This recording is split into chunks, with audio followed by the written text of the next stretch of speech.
எல்லாருக்கும் வணக்கம். உங்களை சந்திக்கிறதுல மிக்க மகிழ்ச்சி. நம்ம கடன் இல்லாமல் எப்படி வாழ்கிறதுனா, காட் என்ன செய்கிறாருன்னா பணத்தை விதையோடு ஒப்பிடுறாரு. நம்ம எப்படி பணத்தை கையாளணும் அப்படின்னு தான் பைபிள்லேருந்து சில வசனங்கள் வாசிக்கலாம்.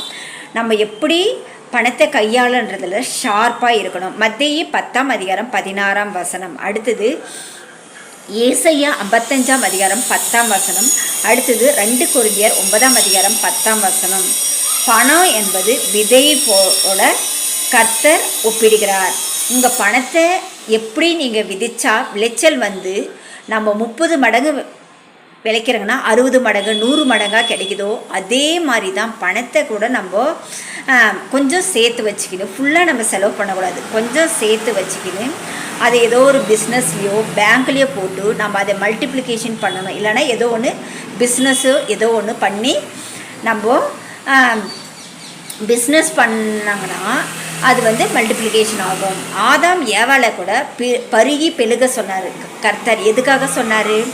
அது அவங்கள கூட ஒரு விதையாக தான் கர்த்தர் பார்த்தாரு. நோவா காலத்தில் எல்லாமே நீரினால் அடிக்கும்போது ஒவ்வொரு விலங்குகளும் அவர் ஜோடி ஜோடியாக அவரை இது பண்ண சொன்னார். ஒரு பேழையை கட்ட சொல்லி அந்த பேழைக்குள்ளே விட்டார். அதே கூட விதையாக தான் கர்த்தர் கால்குலேஷன் பண்ணார்.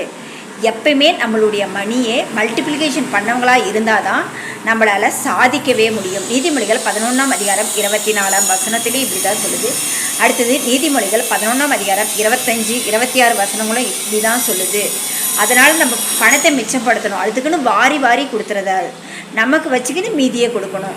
அந்த மீதி இருக்கிறத எப்படி மல்டிப்ளிகேஷன் பண்ணுறன்றதை பற்றியும் பைபிள்லேருந்து சில மத்தேயு 13:24 யோவான் 12:24-25 அடுத்தது கலாத்தியர் 6:7 மத்தேயு 13:31 அண்டு 32 கிறிஸ்து சீசர்களை கூட உருவாக்கினார். அவங்கள கூட விதைன்னு தான் சொல்கிறாரு. எப்படின்னா அவங்க 12 சீசர்கள் தான் இந்த உலகத்தில் எல்லாருக்குமே நற்செய்தியை விதையாக விதைத்தார்கள்.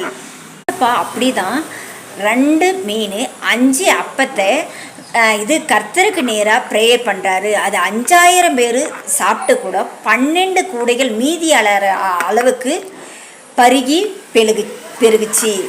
ஏவாள்கிட்ட ஏதோ தோட்டத்தை எதுக்கு கொடுத்துறாங்க? அதை பண்படுத்த சொல்லி தான் கொடுத்தாரு. அவர் கணவனை ஒரு சீடாக பார்க்குறாரு, மனைவியை ஒரு சீடாக பார்க்குறாரு, பிள்ளைகளே ஒரு சீடாக பார்க்குறாரு.